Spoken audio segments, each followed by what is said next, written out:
Surabaya, tapi melihat ini akhirnya menerima juga PSBB, pertimbangan seperti apa? Kami kira kalau dengan Surabaya memang masih di atas Surabaya, tapi tren kenaikan ini cukup mengkhawatirkan. Jadi satu sisi kami memandang kenaikan ini cukup drastis, satu sisi kami pandang apa yang sudah kita lakukan, tingkat kedisiplinan, kesadaran masyarakat juga sangat kurang sekali. Oleh karena itu kami kira langkah yang baik juga untuk PSBB, hanya kita harus nanti menghitung, memetakan terhadap dampak sosialnya. Itu yang kita harus berani menghitung sampai saat ini.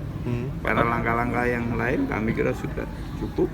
Jadi langkah yang terbaik adalah PSBB, dan PSBB sendiri kami kira kalau hanya Surabaya saja juga tidak efektif juga. Ya. Pak Nur, kan sebagian, Pak. Iya, kabarnya sebagian itu. Mana Jawa yang Ya memang saat ini kan ada 18 kecamatan, yang 14 itu sudah pasti ya. Berarti 14 itu semua. Yang 14 demikian semua. Pak, ini kemungkinan nanti dampak signifikannya apa sih Pak kalau misalkan dari Sidoarjo benar-benar dilakukan PSBB ini Pak?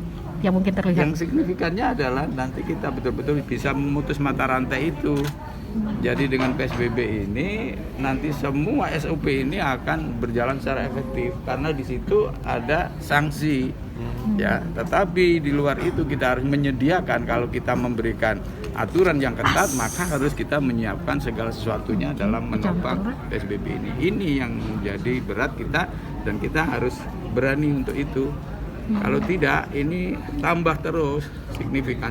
Jadi ini keputusan yang baik tetapi keputusan yang sangat berat. Pak, ini kapan rencananya akan diterapkan? Kami akan mendata khususnya terhadap perusahaan-perusahaan yang ada, karena ada kewenangan untuk kita untuk menilai mana perusahaan-perusahaan itu yang saatnya bisa berhenti dan mana yang harus bisa bertahan.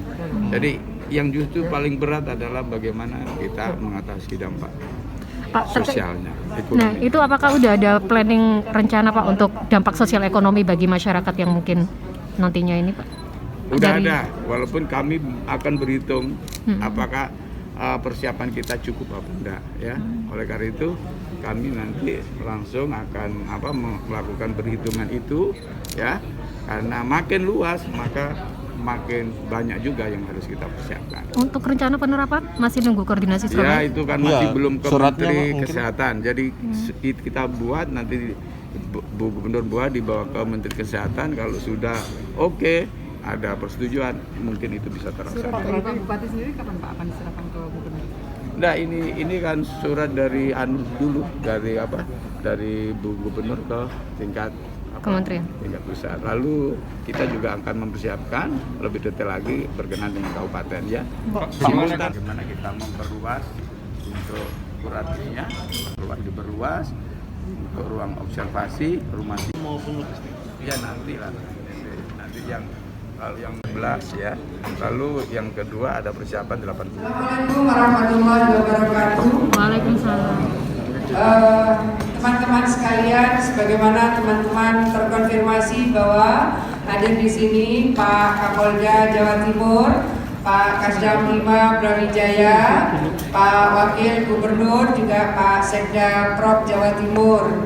Dan seperti teman-teman lihat bersama kami, sebelah kiri saya ada Ibu Wali Kota Surabaya, sebelah kanan saya PLT Bupati Sidoarjo, dan Pak Sekda Gresik, juga Ketua Tim Kuratif Gugus Tugas COVID-19 Jawa Timur. Saya ingin menyampaikan bahwa dari penjelasan tim kuratif dan tim tracing, kemudian arahan Pak Kapolda dan arahan dari Pak Kasdam, kemudian diikuti penjelasan secara detail dari langkah-langkah yang sudah dilakukan secara berlapis oleh pemerintah Kota Surabaya, dan juga langkah-langkah berlapis juga yang dilakukan oleh Bupati dan jajaran Pemkab Sidoarjo. Juga langkah-langkah berlapis yang sudah dilakukan oleh Pemkab Gresik. tracing yang sudah dilakukan sangat detail oleh Pemko Surabaya dan seterusnya.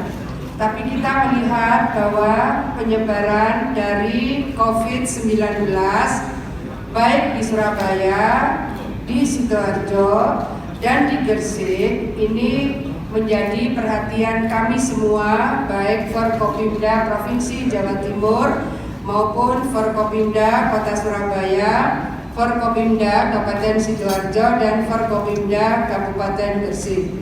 Kami ingin menyampaikan dari diskusi yang berjalan sangat konstruktif. Saya rasa ini adalah pertemuan yang juga sangat produktif. Masing-masing kemudian melihat bahwa ikhtiar yang sudah berlapis ini ternyata harus diikuti dengan berbagai hal yang bisa memberikan langkah-langkah yang lebih imperatif. Maka tadi bersama-sama kami mengambil kesepakatan bahwa hari ini sudah saatnya di Kota Surabaya, di sebagian Kabupaten Gresik, dan di sebagian Kabupaten Sidoarjo sudah saatnya diberlakukan PSBB. Masing-masing kota dan 2 kabupaten ini ditambah dengan tim dari Polda dan tim dari Kodam, juga dari DPRD, akan membahas secara detail dari draft peraturan gubernur yang sedang kami siapkan. Nanti juga akan ditindaklanjuti dengan peraturan wali kota dan peraturan bupati. Ini akan menjadi satu kesatuan dari kesepakatan kita untuk menyiapkan Surabaya, Sidoarjo, dan Gresik masuk pada PSBB. Tentu ini akan kami teruskan melalui surat resmi kepada Menteri Kesehatan. Selanjutnya kita siapkan peraturan gubernur, selanjutnya akan disiapkan peraturan wali kota dan peraturan bupati yang areanya kita sepakati masuk pada area PSBB. Kira-kira itu teman-teman sekalian, dan mohon berkenan Bu Wali.